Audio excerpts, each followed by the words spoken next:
Lions riding high at 8-1. Tony, are you surviving in Jacksonville? I'm barely surviving, man. We 2-8, but hey, we live to see another day, and we'll be up there this weekend. Lions and Jags Thursday crossover coming up.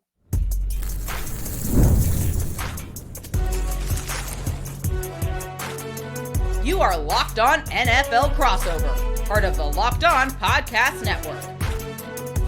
Your team every day. All right, welcome in everybody on a Thursday edition. Locked On Lions, Matt Dery. Locked On Jaguars, Tony Wiggins with you. 8-1 Lions, 2-8 Jags coming up on Sunday at Ford Field. Great to do the Thursday crossover with Tony and talk about this matchup, which has plenty of injuries, plenty of intrigue. And as always, our Thursday crossover is brought to you by PrizePicks. Download the app and use code LOCKEDONNFL to win $50 instantly when you play $5. Tone, great to see you. It's been forever, it seems like. How are you holding up? Because this Jaguar season is just off the rails. Yeah, well, it's great to see you too, man. You don't know this, but I see you at least once a week on Locked On NFL when I use your clips because you guys are in the news and you're all big time right now. So I always got to make sure that I talk about the teams that are making the news. And so the listeners of Locked On NFL know me and Matt Dery get together about once a week, but we actually don't. So I'm surviving, man. You know how this goes. When the team wins, it's good for us. When the team is like right in the middle, it's okay. And when the team is bad, well, it's good for us. So, I mean, that's kind of the way it works. It's good when they're either really good or when they're really bad, the podcasts go through the roof. So I guess that's a good thing. But the fans don't think so. It's been really bad, and I think it's going to start over here pretty soon. Yeah, give us the storylines. Let's start with Trevor Lawrence. Obviously not going to play. Mac Jones played for him last week too. I guess it's just rubbing salt in a wound at this point, but where did this thing all go wrong? And then let's get an update on Trevor too.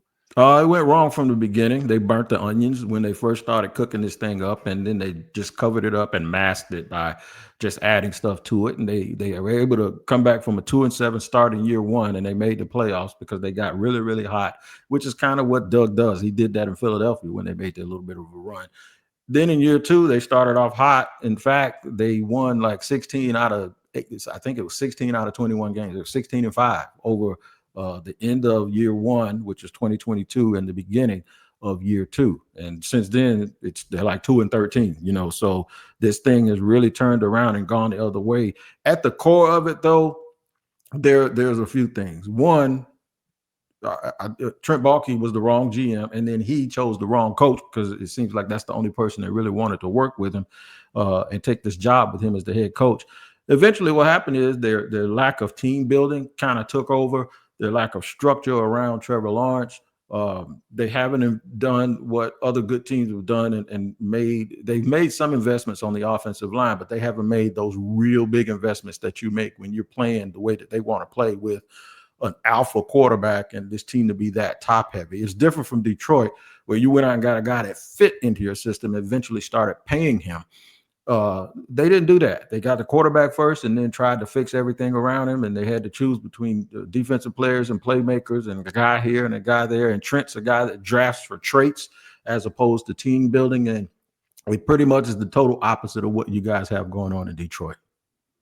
Travis Etienne's been hurt. Trevor Lawrence has been hurt. How much of it is injuries or how much of it is, look, they're just not very good. And like you said up front, Lawrence has been running for his life most of the year.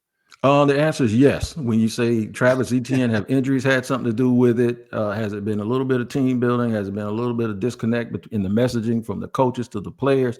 Yes, yes, yes. Bad free agent signings? Yes. Horrible timing? Yes. It's like if anything can go wrong, it has go wrong. And that's how you end up 2-8, especially in a year like right now in the NFL where even bad teams are winning games. Like Carolina's won 2 in a row. Teams find out how to win games and how to figure it out. The Jaguars figure out how to lose games. They've lost 6 games by 5 points or less. And all of those games look different. So the bottom line is the common denominator that this team has is if there's a loss to be had, they're going to figure out a way to get it. And then if a team is coming in here or we're going to visit a team that has some problems, we will be there. We'll be their vaccine, their antibiotic. They seem to get well whenever the Jaguars walk into the arena. So It's just something that needs to be rebooted and started over. The funny part is, a few years ago, the Jags had the number 1 pick. Y'all had the number 2 pick. It was Trayvon Walker and Aiden Hutchinson. And trust me, people haven't let him down about that, because Aiden Hutchinson was on his way to being probably the defensive player of the year this year before he got hurt. But let me explain something to you. Trayvon Walker has like 17 sacks in his last 26 games. That kid has not been a bust at all. That kid scored a touchdown this year. He's had multiple games where he's had multiple sacks. I think he leads the team right now with 7.5. And he had 10.5 last year. That's not a bust. He's one of the best run stoppers in the league. It's just that when the team is losing and Aiden is playing well, folks always seem to point back to that as being another mistake that Trent Baalke made. I'm not willing to call him a mistake. I'm not saying he's as good as Aiden Hutchinson. But what I am telling you is Aiden Hutchinson is right where he needs to be, and he fits in. And I doubt if he was in Jacksonville if he's had those same numbers, because he wouldn't have the same success. Tony Wiggins with us, T. Wig, Locked On Jaguars, Matt Dery, Locked On Lions, Thursday crossover, doing a little bit of a Jacksonville perspective right now, certainly to get us kicked off. You mentioned before about cleaning house and Doug Peterson. I mean, this is a Super Bowl winning coach. This is a guy that when he first got to Jacksonville had success. How much should be on his shoulders as to why this team is 6 games below 500? Oh, a boatload of it should be on his shoulders. He's in charge of the locker room and the team and communicating. I blame Trent Baalke for everything, because I always believe in going all the way to the core and to the bottom of a problem. But he hasn't helped. Doug hasn't helped. Doug's a nice guy. He's a good person. It's just that I just think as the losses have mounted, so has his patience with the media, and you're starting to see it. He's a little bit chippy, and I get it, and I understand people trying to tell him who needs to be on his staff and who doesn't, and what the problem. You know how the media is, man. You remember Deshaun Watson? I hate to bring him into this. Remember somebody was asking him about a play, and then he goes on and starts talking real footballism and lost the whole room because he was acting that. So sometimes the media asks you to do that type of stuff, right?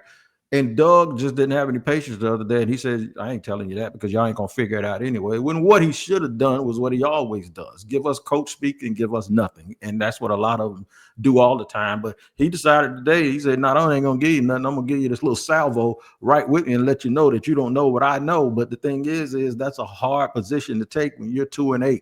That's a hard position to take when you lost. You were 8-3 last year and finished 9-8. That's a hard pill to swallow when this old town still thinks that Trevor Lawrence is the prince that was promised. But for some reason, under his leadership, Trevor hasn't been able to get it done. So a lot of controversy. The people are still always going to be Jaguar fans. They're always going to still be Trevor Lawrence fans. So that means somebody has to be blamed for the team not being successful. And the first person is the dude you see all the time, and that's Doug Peterson.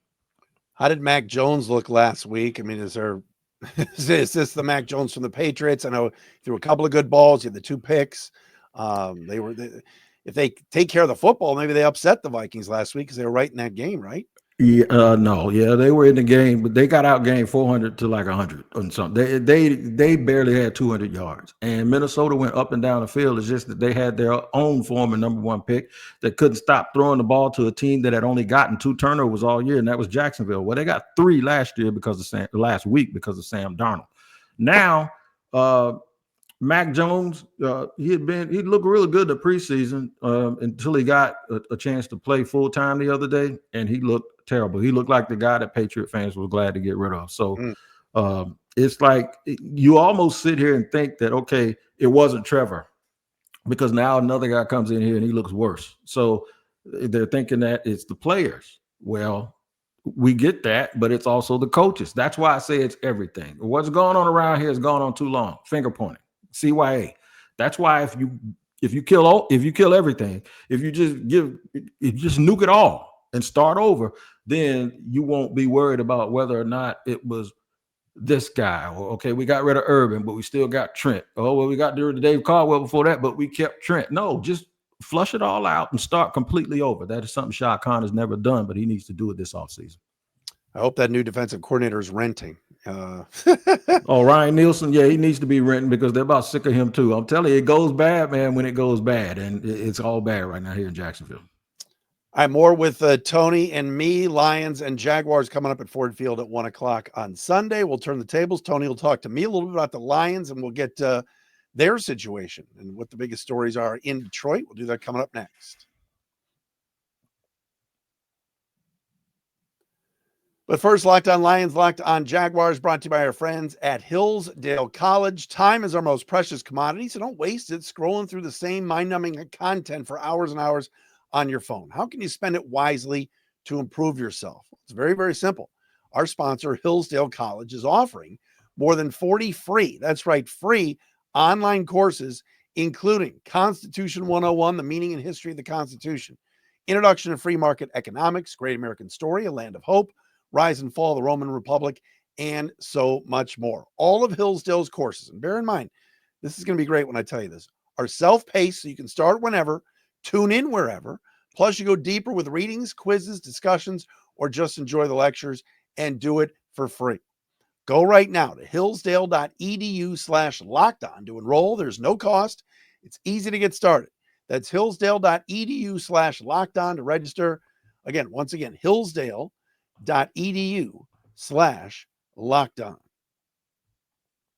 And the Thursday crossover is always Lions and Jaguars. We got to talk about our friends at FanDuel, America's #1 sportsbook right now.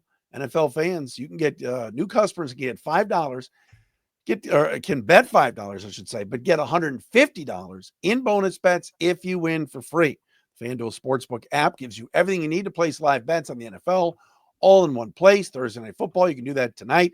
So when you get a hunch in the middle of the game, you can check out the latest stats, view live play-by-play, and so much more on the same page where you place your bets. That's the beauty of what the FanDuel app has been doing lately. Just visit FanDuel.com to join today. You'll get started with $150 in bonus bets if you win your first $5 bet. That's FanDuel.com. Never waste a hunch. Make every moment more with FanDuel, the official sportsbook partner of the NFL.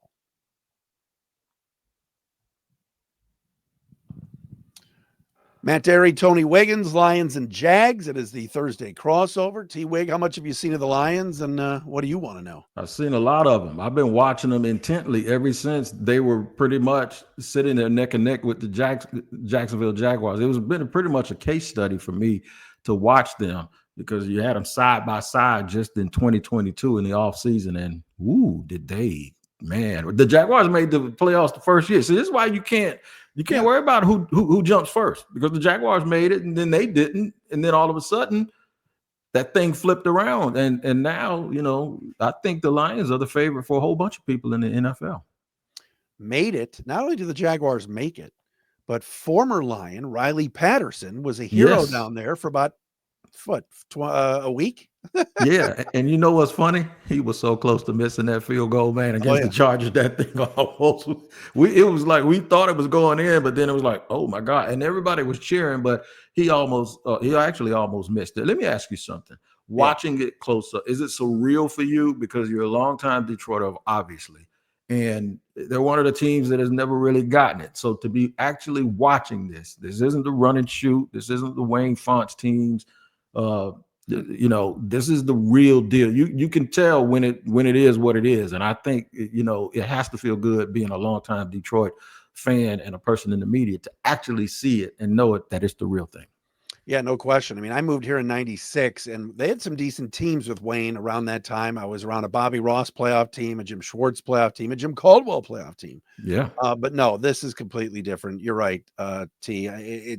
They are playing unbelievable football. Even Sunday night, I know everybody was watching, all your listeners and viewers, Sunday Night Football against the Texans. Look, they had a clunker in the first half, and they probably didn't deserve to win that game. But to come back and to shut out that Texans offense in the second half, come back and win down 19 or down 16, score 19 straight. There's something special going on here. They feel like America's team. They feel like a team of destiny with the way they're playing. They're so likable with Dan Campbell.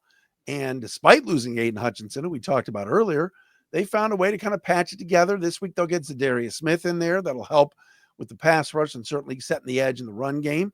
And they've got some unbelievable players on the back end, and Joseph and Branch, probably the best safety combo in the league. They've improved in the secondary, and the offense just cooks.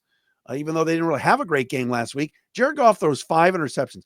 If a Lions quarterback, and you know this, Tone, is a guy that has been a student of the game, a Lions quarterback throws 5 interceptions. There's just no way. No. And it happened. Anybody. They won. Yeah, So anybody. I'd say three. Three is like the most unacceptable number for interceptions. And I'm sitting there watching. I'm like, they still might win this game, and it amazes me. yeah, it is amazing. And golf's been great. I know that the MVP race, the talk maybe will cool a little bit this week with 5 picks and only a 50% completion percentage, but he's managed the game well. When given time, he does his job. The run game's been real good with Montgomery and Gibbs, where I expect the Lions kind of to go to start this game again. Because last week, to the credit of the Texans, especially Jalen Petrie coming up from that safety spot, they really disrupted the run game. So I think Ben Johnson this week is going to want to get back to that. But yeah, it's been an amazing run. They're playing great football. Do you have to battle against, maybe not now, but when Cincinnati went to the Super Bowl, and I'll bring this up for a reason, it is about player procurement. When Cincinnati went to the Super Bowl and they lost basically because they gave up a sack, as Jamar Chase was wide open, people were saying they should have taken Penei Sewell. And I recall last year in the playoffs, when the ball bounced off of a guy's hand in San Francisco and somebody else caught it, and the defensive backs and guys were dropping the balls, and they said they should have drafted Jamar Chase. It's like you can't be a prisoner of the moment, man. So how do you get past that? Look, Penei Sewell is great. I think Jamar Chase is the dude. I think he's the best receiver in the league, but I also think Penei Sewell is the best offensive lineman in the league right now. It's a great observation by you. Sewell is special, and it's not just pancaking guys, running out on a toss sweep for Gibbs, and just moving bodies. It's the leadership. It's the fact that he's a captain here and only his 3rd year. He's a special talent and is a tremendous leader for this team. He's the guy they always have the videotape, the camera on for the videos before games, firing up the teammates. He's been awesome. I don't think there's been anybody that has questioned that draft pick. Obviously, you and I went back and forth years ago with the Walker and Hutch thing. That's the thing. Brad Holmes, the general manager, just like you said, Trent Baalke's got to go. Brad Holmes needs a lifetime contract. He and his crew in that front office have done an unbelievable job. I mean, moving up in the 2nd round last year at 47 to get Brian Branch, moving up to get Jamison Williams. This year's draft has not been the best for him so far, but all the guys that they've brought in have just done a fantastic job. They're all Lions. They all buy in, and you got to give Holmes and his crew credit. It's a really good roster, but they play for Campbell. They play for each other. And despite all the mistakes, they haven't made a lot of mistakes this year. The 5 turnovers, they find ways to win. And, you got a rookie kicker out here making 58 and 52 yarders in the span of 5 minutes. That might be that's some team of destiny stuff, Tony. That's for sure. Well, that is. Now you got to get prepared for this part of it, and you better hope you win before this happens. Your front office and your coaching staff is about to get raided, man. That's what people do. Yeah. It is a copycat league. In fact, Ben Johnson is the favorite to have the job here, along with the job in Chicago and probably the one in Dallas. And then if he doesn't get either one of those, Aaron Glenn is the next guy. So do they have a strong enough culture at this point that Lions way, as long as they have Dan Campbell and as long as they have the GM, Brad, do they keep this thing? Are they able to keep this going with that core crew even when they start losing little pieces? It's a great question. I mean, I think that last year they were prepared for Ben Johnson to go, and I think everybody was stunned that he didn't get the Washington job and that he's not coaching the Commanders right now. Whatever happened, and he was out. Carolina's wanted him 2 years in a row. There's going to be a lot of openings, like you mentioned, Jacksonville and certainly Chicago. There was some talk that Ben Johnson wanted to coach Caleb Williams. He may still get his chance, but does he want to stay in the division and be a part of that Bears team that, quite honestly, they're an absolute embarrassment. So I don't know. We'll see. I think, to answer your question, yes, if Ben Johnson were to leave, I think Mark Brunell, who you know very well, could be moved from a quarterback coach to OC. If Aaron Glenn were to get a head coaching job, and he deserves it, he's done a great job as defensive coordinator here this year. Maybe Kelvin Shepard, the linebackers coach, who everybody loves, maybe takes over as DC. So they've got some depth on the staff. They love the entire staff, everybody that's on it. Hank Fraley's as good an O-line coach as there is. They've got some really good assistants. So I think they've got a plan in place. But again, I think they're riding this wave right now. And their focus is, as Dan Campbell said the other day, these last 11 games. And everybody went, 11 games? You got 8 left. Oh, Dan's thinking, we got 8. We got to buy 9 and 10. And then the Super Bowl, which, of course, the Lions have never sniffed before. So we'll see what happens. It's a good point. It's a good place to be, man. I'll tell you what. You ain't gonna have no speed bumps or roadblocks this week. I know we're gonna get to segment 3, but we're gonna talk about predictions. I can tell you right now, ain't no suspense. We can tease before the break. I'm gonna tell you right now, y'all gonna whoop us like we ain't been whooped before. That's what's gonna happen. But if y'all want to come on to the other side, I'll explain just how bad we're gonna get whooped with Matt. Let's do it. Before we talk about this whooping that T. Wig is expecting on Sunday, what about PrizePicks? Best place to get real money sports action. Over 10 million members and billions of dollars in awarded winnings. PrizePicks has made daily fantasy sports accessible to all. You just pick more than or less than on at least 2 to 6 player stat projections for your chance to win up to $100 times your cash. 100 times your cash, I should say. Run your game all season long on PrizePicks. What's great about PrizePicks is it's the only real money daily fantasy platform with an injury insurance policy. So if you're picking some players and your lineups don't stay intact, even if one of your players gets injured, if your player leaves in the first half, let's say if a game doesn't return, PrizePicks does keep your lineup live. They now offer Venmo for quick and easy deposits and withdrawals into your account this sports season. What about this weekend? Justin Jefferson with the Vikings. Will he have more than or less than 83.5 yards? You can bet on that. Lamar Jackson passes for more than 1.5 touchdowns in a game. You can put some money down on that. Download the app today. Use the code LOCKEDONNFL to get $50 instantly after you play your first $5 lineup. Again, download the app. Use the code LOCKEDONNFL. Get $50 instantly after you play your first $5 lineup. PrizePicks, run your game.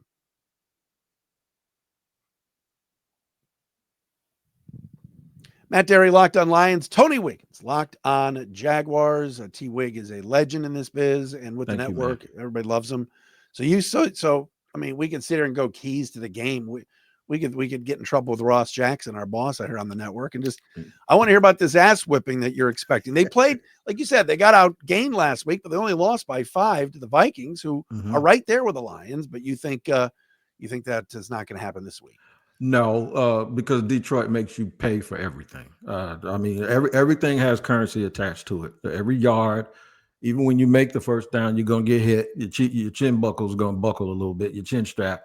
They make you pay for everything. And that's probably why they end up winning that game last week against Houston, also putting them in bad down and distance situations. And also because they had to stop people. Dan Campbell said they got to stop people. They got to get turnovers. And then they got to catch up. Well, guess what? They were able to do that. You can't come from behind if you don't stop people. They make you pay for everything, and it was with their culture and their mentality. And the Jaguars are a team that will give you a whole bunch of stuff that they got to pay for. They're going to come to the cash register. You know, it says like only 10 items or fewer. Well, we're coming up with 40 different things that we're trying to pay for, right? And very little money to do it. They just make too many mistakes. I think when it's about man on man, you're going to see that they're physically not a bad football team. When it comes to Brian Thomas Jr., he'll get loose if they go deep to him and find him. He'll be able to play. Both running backs can play. You mentioned Travis Etienne. Tank Bigsby can also play. Joshua Hines-Allen is a very, very good football player. And Trayvon Walker, even though he's going to be matched up against Penei Sewell most of the time, I'm going to tell you what ain't going to happen. You ain't going to see him getting pancaked all day. And I'll put that on everybody, that's not what you're going to see. And y'all might be surprised at how good he is.